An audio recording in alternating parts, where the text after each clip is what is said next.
Hello everyone, তোমরা সবাই কেমন আছো? আশা করি সবাই অনেক অনেক ভালো আছো। তো উলুবেড়িয়াতে বুক ফেয়ার চলছিল, সেই উপলক্ষে এসেছিল রূপঙ্কর বাগচি। ওনার গান আমি আগেও শুনেছি, আমাদের ওখানে মানে বীরভূমে গেছিলো আগে গান করতে। গান ভালোই করে, সবার গানটা ভালোও লাগে। তো এখানে তখন গান টান করছিল আর আমরা কিছু ভিডিও করে নিচ্ছিলাম। আর এই দেখো এখানে অনেক রকমের বই বসেছে আর ভিড়ও হয়েছিল সাংঘাতিক। সাথে সাথে তোমরা একটু গান শুনে নাও।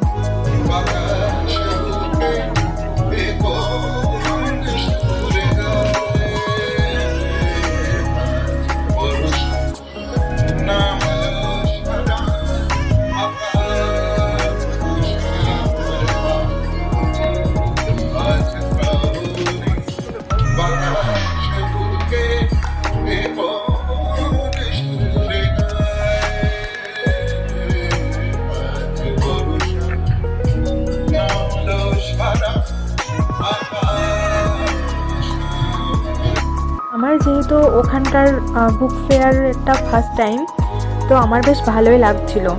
পৌরসভার ওখানে এই মেলাটা হয়, এখানে গেটটা বেশ ভালোই বানিয়েছিল, মানে ডেকোরেশনটা খুব সুন্দর করেছিল।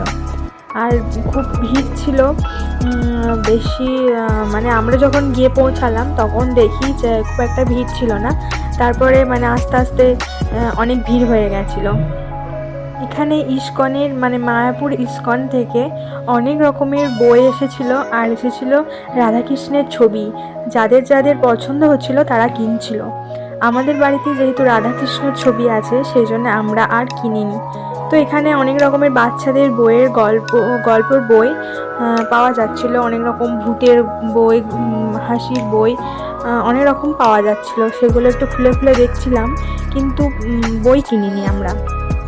তো এবার মেলার ভেতরের দিকেই ঢুকে যাব। এখানে দেখছি খুব সুন্দর একটা বইয়ের ডেকোরেশন করেছে, যেখানে লেখা আছে উলুবেড়িয়া বুক ফেয়ার্স।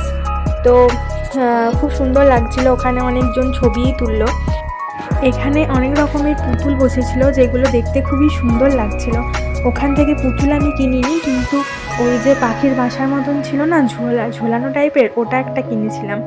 আর এদিকে সব একটা একটা করে মানে এক্সিবিশন টাইপের বসেছিল। এবার যাদের ইচ্ছা হচ্ছিল তারা কিনছিল, যাদের ইচ্ছা হচ্ছিল না তারা এমনি ঘুরে ঘুরে দেখছিল। আর এদিকে খাবার দোকানও প্রচুর বসেছিল, মোমো, ফুচকা, তারপর কাটলেট, আরও অনেক ধরনের খাবার।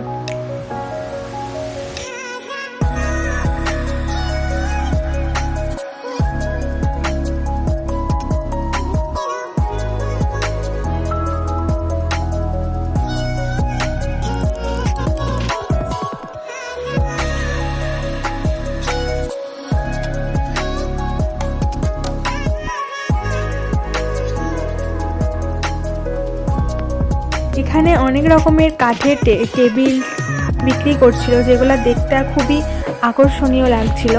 মানে যারাই দেখছে তাদেরই খুব পছন্দ হচ্ছিল, আমারও খুব পছন্দ হয়েছিল, কিন্তু বাড়ি নিয়ে যাওয়ার একটু মানে সমস্যা ছিল, তাই আর কিনিনি। টুলদানিগুলো এত সুন্দর, মানে হাতের কাজ বানিয়েছে, দেখতে পুরো অসাধারণ। আর এখানে এসেছিল সোনাঝুরির তরফ থেকে, সোনাঝুরির কুর্তি, তারপর ব্যাগ, আরও অনেক কিছু এসেছিল, চুলের কাঁটা, হাতে বানানো গলার মালা। আর এখানে এসেছিল মানে ওই হাতের কাজ ছবি। তো আমি ওখান থেকে একটা ব্যাগ কিনেছিলাম।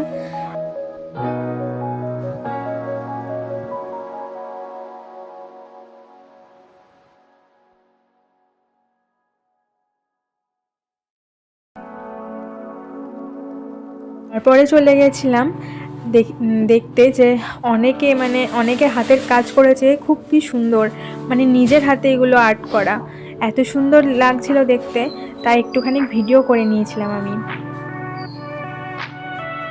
তারপর চলে আসি যেখানে নানান রকমের গাছ আছে সেখানে। ওখানে অনেক রকমের গাছ ছিল, লঙ্কার গাছ, ক্যাপসিকামের গাছ, আরও নানান রকমের, যেগুলোর নাম আমি অত জানি না। আর ছিল অনেক রকমের ফুল, দেখতে খুবই ভালো লাগছিল। কিছু ছবিও তুলে নিয়েছিলাম আমরা ওখানে, ঠিক যেন মনে হচ্ছিল যে ফুলের বাগান আছে ওখানে। অনেক রকমের ফুল রেখেছিল সবাই, আর ছবিও তুলছিল অনেকজন। এখানে লেখা ছিল যে ফুলের উপর কেউ হাত দিলে সেখানে 500 টাকা জরিমানা নেওয়া হবে।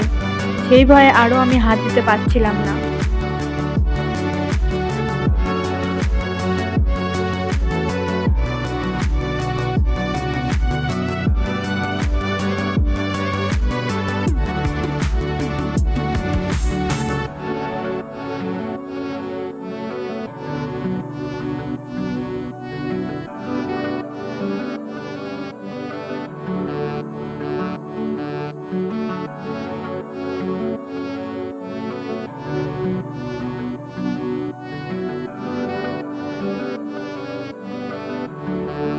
মেলা ঘুরতে ঘুরতে খুবই খিদে পেয়ে গেছিলো, তো আমরা ওখানে চলে গেছিলাম চিকেন পকোড়া খেতে।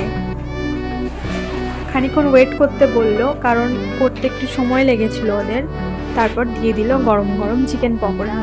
তো আমরা দুজন খেয়ে তারপরে এখানে দেখছি বড় বড় মুরগি, মানে এই মুরগিগুলোকে বলা হয় কি মুরগি ছিল, করকনাথ ছিল। তো ওখান থেকে আমরা টার্কিটাই খাবো বলে ঠিক করলাম। মানে ওখানে কেটে দিচ্ছিল, যে যতটা পারবে সে ততটা কিনে নিচ্ছিল। আমরা সেদিন আর নিয়ে যাইনি, যে রান্না বান্নার ঝামেলা হবে বলে। তো আমরা তার পরের দিন নিয়ে নিয়েছিলাম 1 কেজি মতো। তো বলেছিল ফোন নাম্বারটা নামটা বলে যেতে, তো আমরা সেখানে তাই করেছিলাম। আর তারপরে দেখো এখানে অনেক রকমের পাখি আছে, পার পিস 1000 টাকা করে। খুবই সুন্দর লাগছিল পাখিগুলোকে দেখতে। অনেকেই কিনছিল, যাদের পাখির শখ আছে তারা। পাখিগুলোকে দেখে খুবই মায়া লাগছিল। সারাদিন ওরা বেচারি বসে বসে ঢুলছে, মানে এত মানুষজনকে দেখছে, ওদেরকে ঘুমোতেও তো একটু দিতে হবে। তো ওরা সারাদিন ধরে জেগে আছে তাই। আর তারপর এখানে দেখছি গোল্ডেন ফিশ আছে, অনেক রকমের মাছ আছে, কিন্তু মাছ যারা কিনতে চাইছে তাদেরকে দিচ্ছেও। মুরগিটার নাম হচ্ছে করকনাথ মুরগি। ভিডিওটা এখানেই শেষ করলাম। কেমন লাগলো অবশ্যই জানাবে। আর যারা আমার চ্যানেলটিকে সাবস্ক্রাইব করেনি তারা অবশ্যই সাবস্ক্রাইব করে সাথে থাকবে।